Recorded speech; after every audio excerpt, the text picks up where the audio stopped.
warahmatullahi wabarakatuh. Halo Sobat Kampus, apa kabarnya hari ini? Semoga baik-baik aja ya. Saya Cika yang akan memandu acara bincang-bincang inspiratif hari ini yang dengan mengangkat topik kuliah dan organisasi. Apakah harus memilih salah satunya atau bisa seimbang? Nah, tema ini tentu saja sangat relevan ya, apalagi untuk para teman kampus, teman kuliah kita yang berjuang membagi waktunya antara kuliah dan kegiatan organisasi. Nah, maka dari itu hari ini kita kedatangan narasumber yang luar biasa, sosok pemuda yang aktif di organisasi tetapi tidak melupakan tanggung jawabnya sebagai seorang mahasiswa. Nah, ini adalah Kak Randy Pasalon. Nah, Kak Randy Pasalon ini adalah mahasiswa yang lahir pada tahun 2003 yang besarnya di Kota Palopo, Pulau Sulawesi Selatan. Nah, sekarang ada di Kota Makassar ini untuk melanjutkan pendidikannya tepatnya di Universitas Islam Negeri Al-Din Makassar. Ya, betul ya Kak Randy? Betul. Nah, sekarang Kak Randy ini menjabat sebagai Ketua Himpunan Mahasiswa Jurusan Jurnalistik yang merupakan salah satu organisasi yang cukup besar ya di skala kampus. Nah, tujuan bincang-bincang hari ini itu sebenarnya untuk memberikan pemahaman kepada teman-teman yang mungkin sedang kesulitan dalam membagi waktunya antara kuliah dan organisasi ini. Dan tentunya kita akan menggali juga bagaimana cara tetap aktif di keduanya tanpa harus mengorbankan salah satunya. Nah, Kak Randy Pasalon ini seorang ketua ya. Sebelumnya saya mau mengucapkan selamat dulu ya kepada Kak Randy yang terpilih sebagai Ketua HMJ Jurnalistik ya. Selamat ya Kak Randy. Nah, sudah berapa lama jadi totalnya sebagai ketua? Ya, di Musyawarah Besar Jurusan HMJ Jurnalistik di bulan 12 kemarin, akhir bulan 12. Alhamdulillah terpilih sebagai formator ketua umum dan disahkan atau dilantik. Dilantik di pertengahan Januari kemarin dari fakultas, dilantik oleh dekan langsung. Tahun ini ya, tahun ini Kak. Tahun 2025. Baru kurang lebih berarti sudah 5 bulan berjalan sebagai ketua. Ya, sebagai ketua sudah 5 bulan, berarti sudah cukup banyak perjalanannya ya, sudah cukup panjang, sudah cukup merasakannya sebagai ketua bagaimana betul. Ya. Jadi sebagai ketua kan harus harus bisa apalagi sebagai ketua ya, harus bisa selalu ada ketika mungkin ada acara-acara organisasi ya. Tentunya ya, jadi sebagai ketua nih ya, apa sih tantangan utamanya dalam membagi waktu antara kuliah dan organisasi? Tantangan membagi waktu antara tantangan utamanya kuliah dan organisasi? Iya. Saya rasa itu ketika sudah ada yang dipilih, mungkin tanggung jawab kita sebagai mahasiswa itu memang menjalankan tugas-tugas kuliah, apalagi itu tanggung jawab moral juga kepada orang tua. Yeah. Nah, sebagai seorang bahasanya dalam organisatoris mungkin orang memilih jalan di luar kuliah, mungkin saya rasa itu bukan tantangan, tapi sebuah kewajiban yang memang harus dilakukan sebagai salah satu orang yang memilih jalur organisasi. Nah, cara membagi untuk antara kuliah dan organisasi, pertama itu yang saya lihat itu ya prioritas sebuah agenda. Nah, biasanya dalam prioritas sebuah agenda itu saya melihat yang mana kiranya memang tidak bisa berulang kali terjadi. Contohnya seperti mungkin kalau lagi UAS atau MIT, nah itu biasa saya pilih prioritas kanal tersebut. Nah, terus saya membuat pencatatan untuk diri sendiri, bukan pencatatan ya, jadwal. Nah, kalau di organisasi itu ada dibilang timeline-nya, ada jadwal kalender organisasinya. Nah, untuk organisasi saya rasa ada di situ. Nah, untuk diri saya sendiri, nah biasanya saya gunakan aplikasi bawaan HP seperti Note, dan juga ada aplikasi yang saya rasa bagus untuk kawan-kawan mahasiswa gunakan, itu aplikasi Trello namanya. Nah itu alat untuk bukan aplikasi untuk manajemen waktu biasanya di situ. Jadwal ya. Jadi hal-hal sekecil apapun kayak cuci motor saya kasih masuk di situ, karena hal sekecil apapun biasa dilupakan. Nah untuk mengaturnya itu dari mungkin melihat prioritas terlebih dahulu, terus penjadwalan ulang di luar organisasi. Nah itu.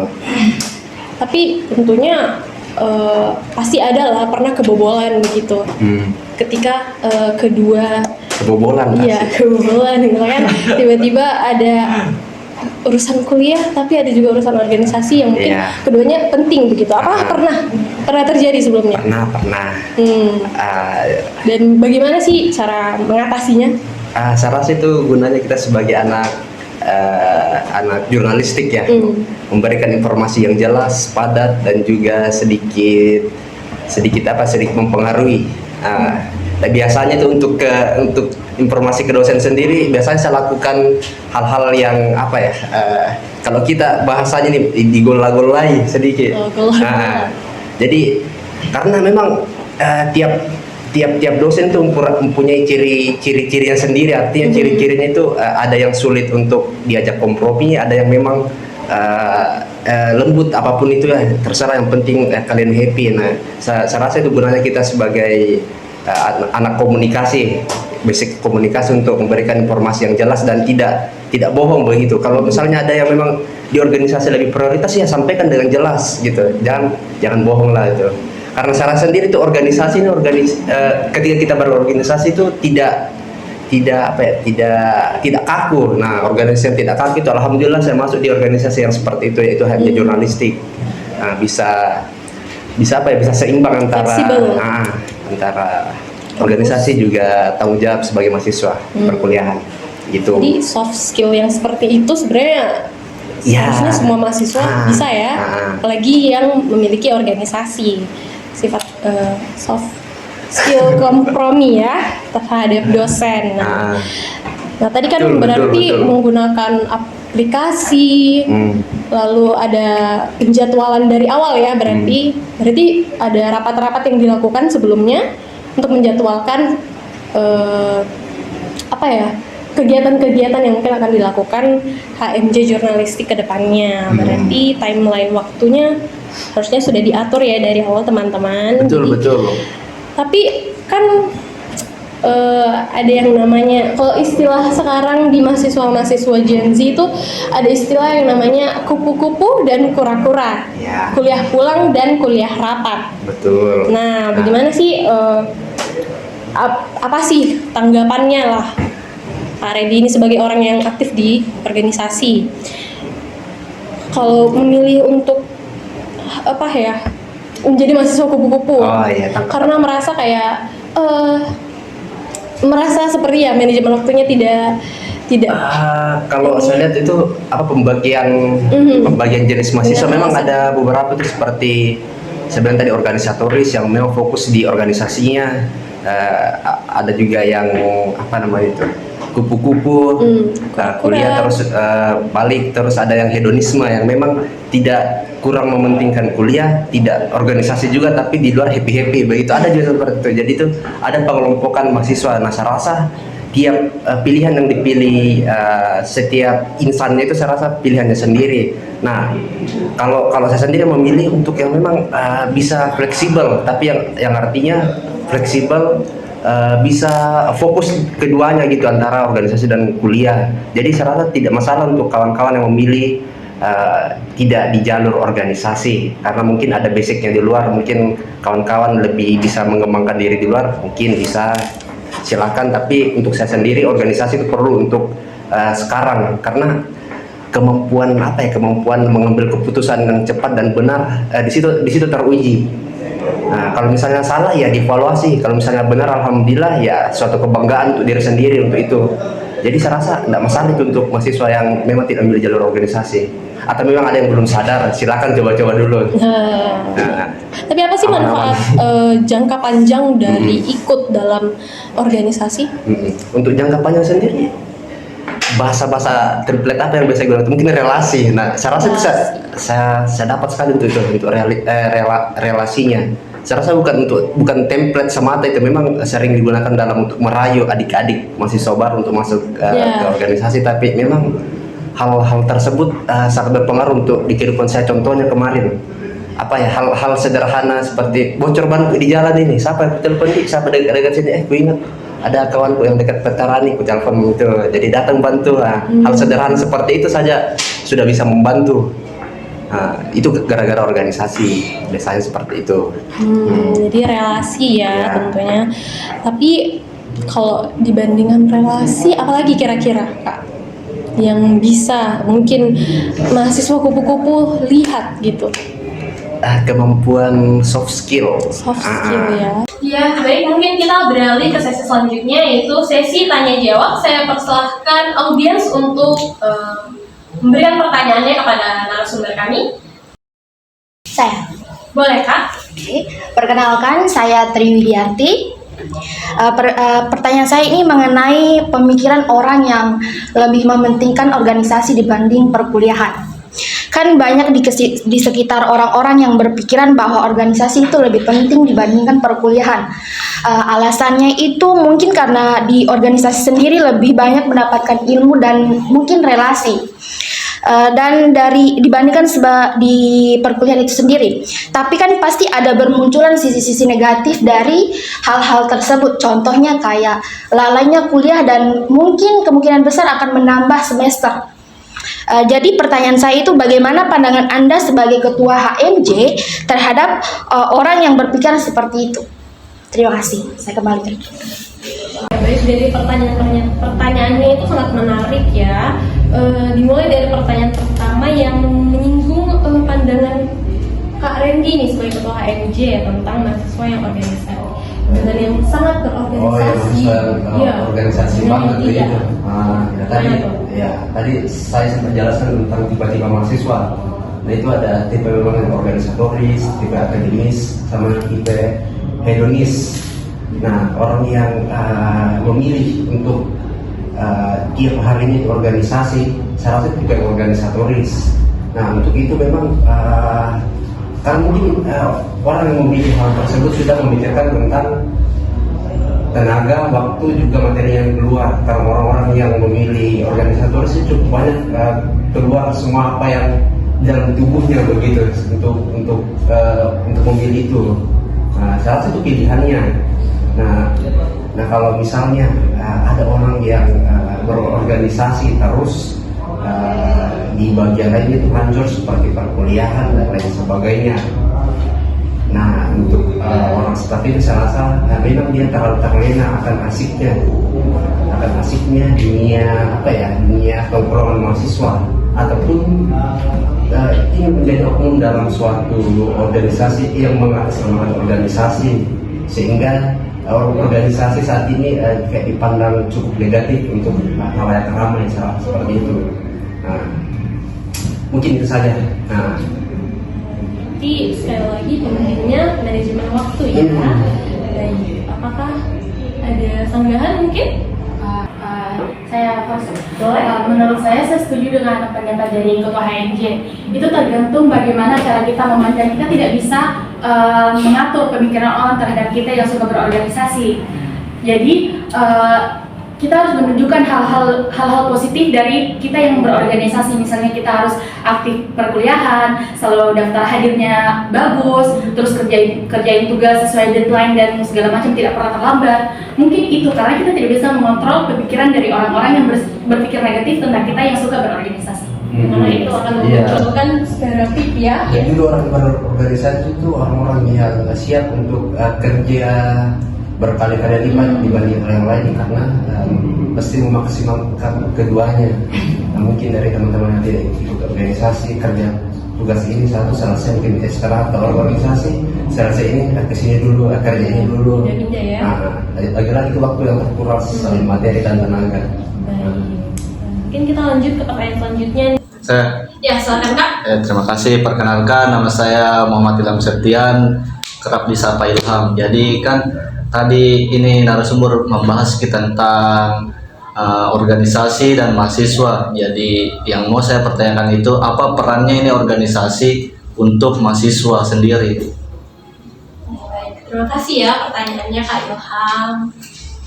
Selanjutnya nih yang membahas tentang peran organisasi bagi mahasiswa. Penting nggak sih? Peran organisasi untuk mahasiswa. Perannya ini organisasi. Iya. Oh iya. Menarik pertanyaannya. Menarik. Tadi Ilham ya. Ilham. Peran organisasi untuk mahasiswa mungkin bisa dilihat dari khususnya MJ jurnalistik sendiri. Peran organisasi itu mewadahi setiap anggotanya. Nah, di himpunan sendiri itu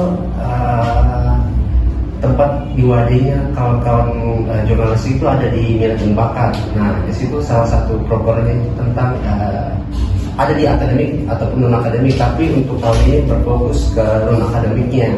Jadi kawan-kawan yang suka mungkin olahraga di bagian futsal, bulu tangkis, voli dan sebagainya, biasanya seperti itu. Nah, cara untuk mewadahinya bagaimana? Nah, contohnya kemarin ada teman-teman dari jurnalistik sendiri mengajukan untuk masuk di suatu perlombaan. Nah, teman-teman pengurus itu khususnya departemen minat dan bakat memberikan informasi tentang perlombaan perlombaan itu. Nah, terus biasanya ada kendala biaya. Nah, kami juga dari kawan-kawan pengurus ini di jurnalistik biasanya memikirkan solusi untuk membantu itu. Biasanya untuk biasanya itu setengahnya dari HMJ, selebihnya dari teman-teman yang berlomba, biasanya seperti itu. Terus di bagian akademiknya juga di jurnalistik sendiri itu ada organisasi persnya. Organisasi yang memang menjurus ke peminatannya jurnalistik. Nah, di situ setiap semua hal yang tentang jurnalistik di akademik semua dipelajari, situ fotografi, desain, penulisan, semuanya ada. Nah, salah satu peran organisasi mewadahi terutama anggotanya untuk pengembangan dirinya, juga kemajuan organisasi gitu.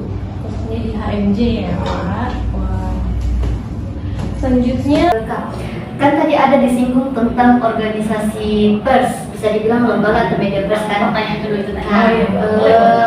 Kalau boleh tahu apa-apa saja yang apa-apa saja namanya itu yang media pers yang di ada di bagian HMJ jurnalistik. Terkhusus HMJ jurnalistik itu namanya Alan Bantik.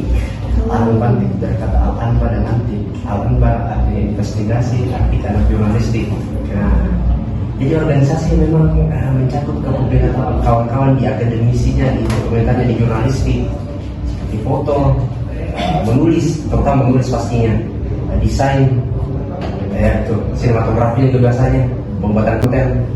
Nah, memfokuskan kawan-kawan untuk untuk mahir di jurusan itu sebagai jurnalistik, terutama harus pandai menulis.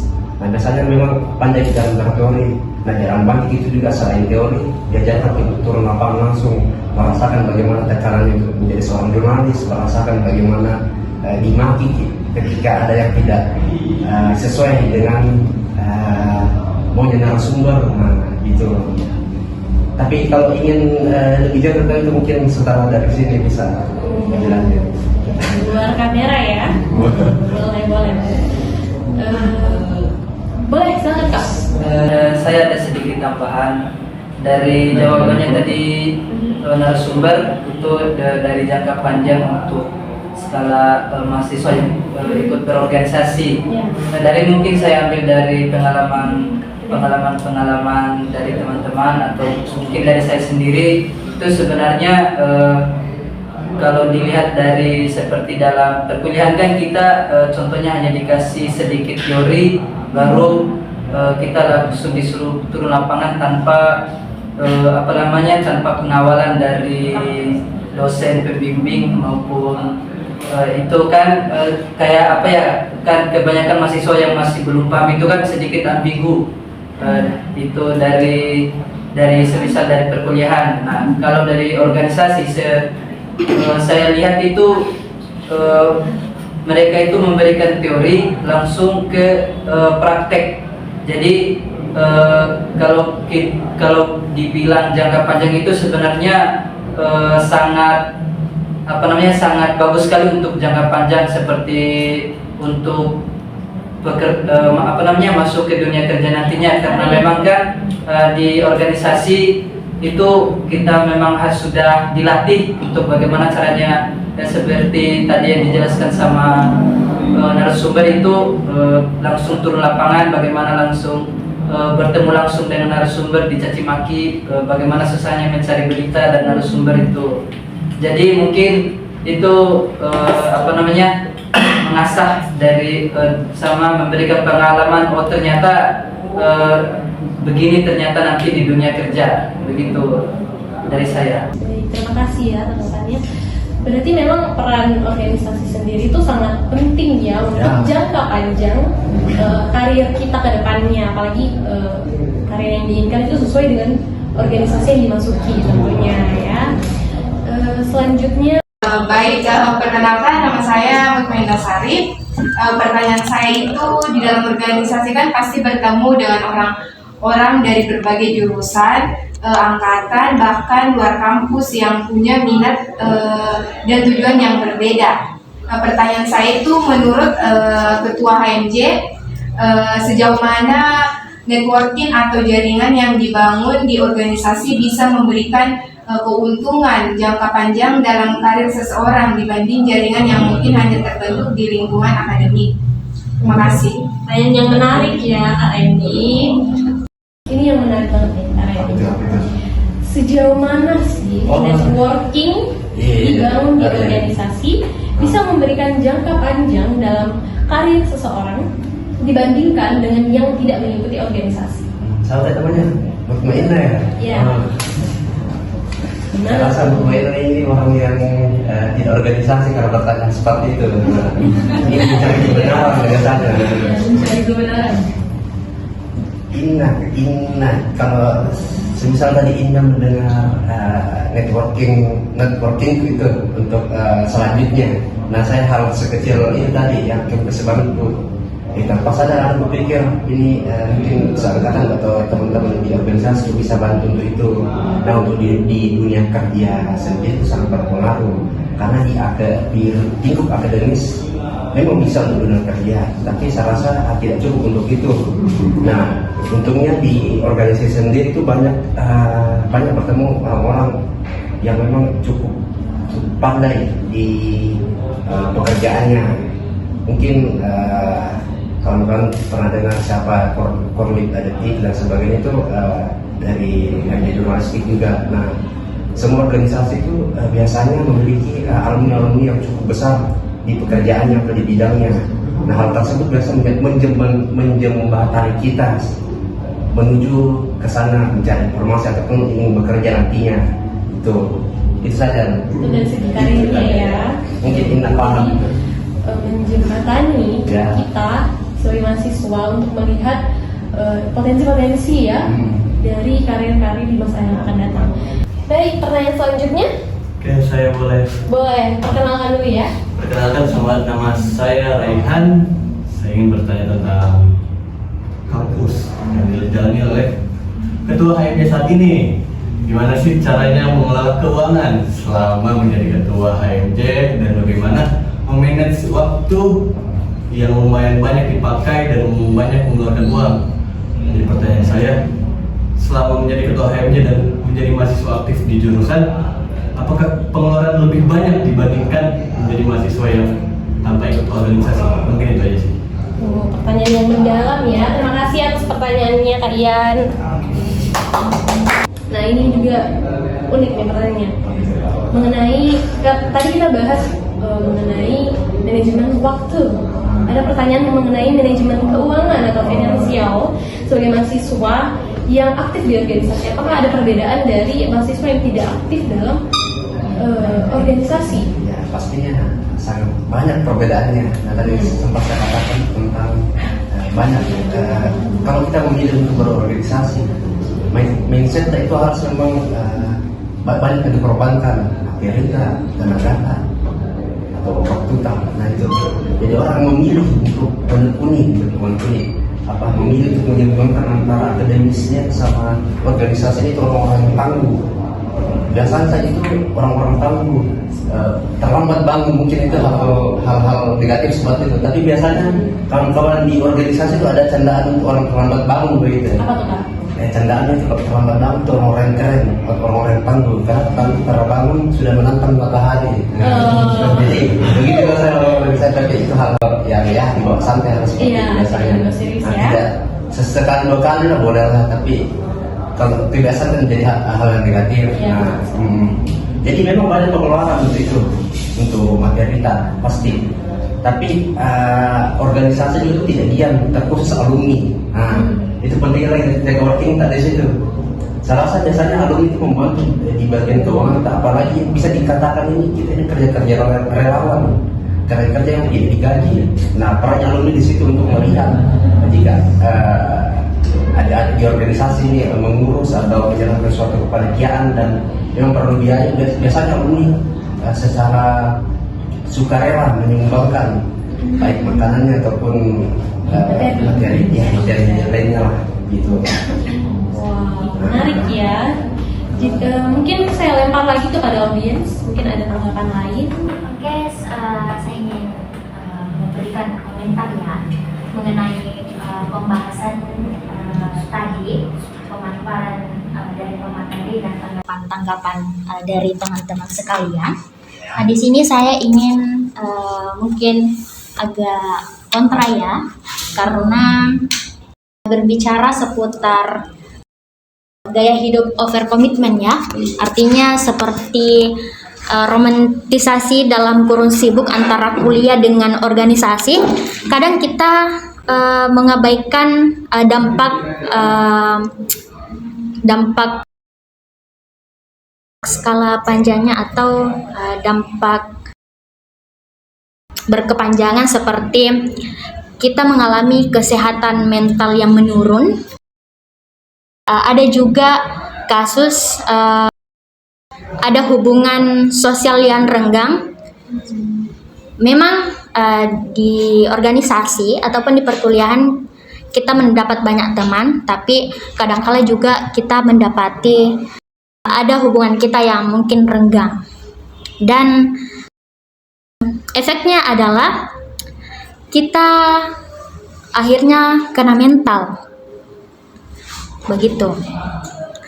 Seperti kalau kita fokus terhadap organisasi, ada efek anjloknya IPK rendah karena kelelahan, karena terlalu aktif ya untuk kuliah dan organisasi. Itu juga bisa menutup beasiswa untuk lanjut ke S2 begitu. Berbicara tentang kualitas dan kuantitas, itu menurut saya lebih baik kita ikut satu organisasi dan kita mendalaminya, mengakarinya, daripada ikut 5 organisasi tapi kita hanya sekedar untuk tambah-tambah CV begitu. Dan analoginya adalah kita mengikuti 10 seminar yang bisa saja tidak akan membuat kita ahli, tapi di lain sisi kita bisa mempraktekkan satu ilmu dalam setahun. Ada juga contoh kasus seperti yang saya alami dengan teman-teman saya di luar sana, bahwasanya tidak semua mahasiswa itu mendapat dukungan finansial, tidak semua mahasiswa itu mendapatkan dukungan dari keluarga begitu, karena mempertimbangkan sisi dari mental mahasiswa tersebut. Dan ada juga mahasiswa yang harus kerja part time dan harus terpaksa meninggalkan sebuah organisasi. Terima kasih. Dari sisi kontra nih terhadap adanya organisasi, orang seperti ini, orang-orang yang tidak apa ya, Langsung menerima saja. jadi ada pandangan yang berbeda. Nah, bagus ini, bagus ya, karena mungkin suka bercerita karena pertanyaan itu agak panjang. Iya. Tapi intinya saya tidak terima, tidak suka itu organisasi. Iya. Tahu itu intinya itu. Tapi bagus ya. Mental health. Keren. Keren. Di HMJ jurnalistik sendiri lagi-lagi HMJ, sebuah HMJ lah. HMJ jurnalistik sendiri itu ada departemen humas. Nah, humas itu biasanya menaungi internal dan eksternal. Nah, di humas internal itu kalau teman-teman yang memang sudah memahami organisasinya sendiri, saya rasa untuk tempat mengadu segala kan pasti untuk mengatur organisasi, apalagi organisasi ini tidak apa ya, sesuai dengan pikiran tak terus, nggak mungkin seperti itu. Nah, humas sendiri yang memberikan informasi yang jelas ke kita curhat biasanya seperti itu, ataupun di organisasi ada namanya Dewan Pertimbangan Organisasi. Nah, biasanya setiap gundah gulana itu kita sampaikan ke DPO itu kakak senior di atas kita begitu, yang sudah alami roller coasternya sebagai berorganisasi pengurus. Dan biasanya seperti itu. Nah, tentang mental health sendiri kan sudah ada wadahnya, sudah jelas di situ. Nah, kalau misalnya masih tidak mampu, nah saya sendiri juga biasanya mungkin secara keterangan dulu 1 atau 2 hari. Tapi memang artinya kalau sudah memilih jalan untuk itu ya diselesaikan, biasanya seperti itu untuk tanggung jawab biasanya. Kalau saya sendiri harus begitu, walaupun memang agak tidak cocok ini barang-barang. Tapi saat itu bentuk aku itu bentuk ketidakterimaan atas yang dilakukan orang karena tidak sesuai dengan apa yang diinginkan. Biasanya seperti itu. Mungkin dimaki pada saat itu, coba dilakukan kenapa dimaki. Oke lah, terlalu kasar ini mungkin dia cara memaki. Waduh, tidak bikin cara mengatasi. Tapi memang perlu apa ya? Ada memang orang yang tidak mampu untuk memahami hal tersebut, memahami diri sendiri, memahami lingkungannya. Nah, di situ lagi balik lagi di situ di organisasi mengajarkan kita untuk kecerdasan secara emosional, memahami setiap lingkungan, bagaimana cara membawa diri di orang-orang yang mungkin keras, bagaimana cara membawa diri di orang-orang yang mungkin tertutup, pemalu. Nah, di situ. Dan biasanya pemalu itu ke adik-adik kita sebagai senior ini biasa lebih malu ini adik-adik. Dan bagaimana cara tempatkan diri orang-orang yang memilih organisatoris itu cukup banyak keluar semua apa yang dalam tubuhnya begitu untuk memilih itu. Nah, salah satu pilihannya. Nah, kalau misalnya ada orang yang berorganisasi terus di bagian lain itu hancur seperti perkuliahan dan lain sebagainya. Nah, untuk orang seperti itu saya rasa memang dia terlalu terlena akan asiknya dunia tongkrongan mahasiswa, ataupun ingin menjadi oknum dalam suatu organisasi yang mengatasnamakan organisasi, sehingga organisasi saat ini kayak dipandang cukup negatif untuk halayak ramai seperti itu. Nah, mungkin itu saja. Nah, Jadi sekali lagi pentingnya manajemen waktu ya. Baik, apakah ada sanggahan mungkin? Sedikit tanggapan.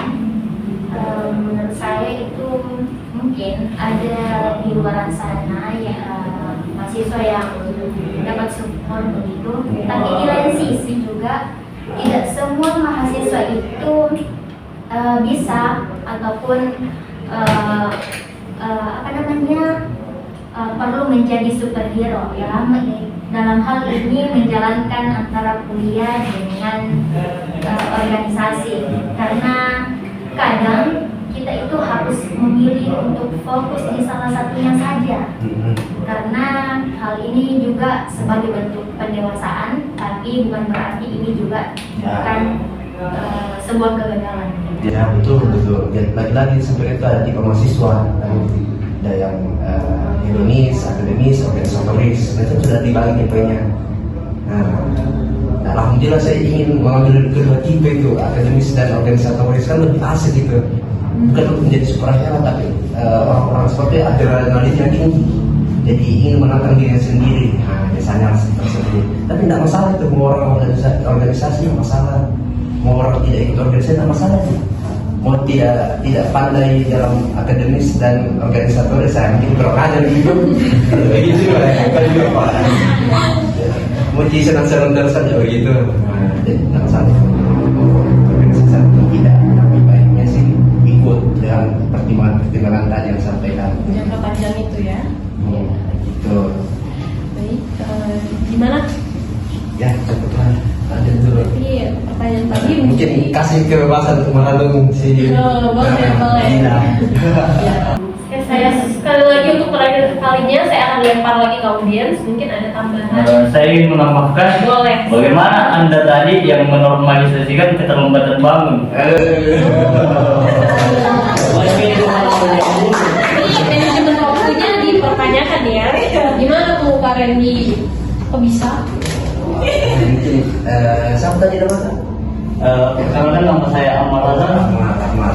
Nah, mungkin Ahmad ini ngantuk juga tadi nih, jadi cukup tidak ada yang apa yang mengatakan tadi tentang jokes organisasi biasanya. Kenapa Ki? Karena bangun ini kan jokes itu. Bangun Ki. Karena tanggung ini kenapa? Karena bangun-bangun tak tanggung di matahari, padahal kesianan nih kan jokes itu di luar dan kecapean Pak. Tapi kan saya katakan tadi tidak bagus itu hal seperti yang dilakukan terus. Nah, biasanya kita begadang itu mungkin minggu besok tidak padat kegiatan atau tidak ada perkuliahan, atau begadang karena ada kegiatan mungkin seperti itu. Tapi lagi-lagi kita capek, waktu tak capek, pikiran tak capek, uang tak juga, tenaga materi tak begitu, tidak dinormalisasikan begitu Omar.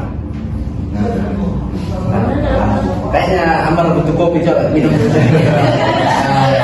Ngantuk. Baik ya. Tadi itu sudah menjadi penutup ya di sesi pertanyaan kita kali ini. Kita sudah membahas banyak sekali, luas sekali ya, mulai dari manajemen waktu, keuangan, terus tadi ada kura-kura dan kupu-kupu. Pokoknya banyak sekali lah ya, dan semoga para pemirsa audiens yang menonton ini semua bisa menjadi pembelajaran. Baik, saya Cika pamit undur diri. Wassalamualaikum warahmatullahi wabarakatuh dan sampai jumpa di bincang-bincang selanjutnya. Dadah Sobat Kampus.